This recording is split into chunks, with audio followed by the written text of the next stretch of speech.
رمضان آنے والا ہے تو اللہ شیطان کو قید کر دیتا ہے، جکڑ دیتا ہے۔ فرمایا رمضان آ رہا ہے اور میرے بندوں نے اپنی بخشش کرانی ہے،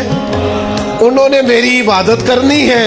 انہوں نے روزے رکھنے ہیں، انہوں نے آ کر کے اللہ کے حضور معافیاں مانگنی ہے، اور رمضان کی ہر رات میں 70 ہزار بلا مثال و بلا تشبیہ اللہ جانے کتنے بے حساب لوگوں کی رب نے بخشش کرنی ہے۔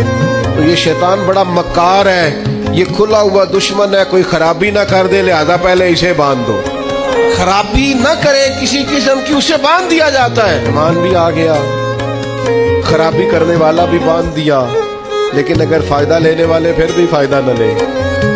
تو پھر ان سے کہا جائے گا کہ تمہارے پاس اب کوئی بہانہ بچا نہیں ہے، اب تمہارے پاس کوئی کسی قسم کا عذر باقی نہیں ہے۔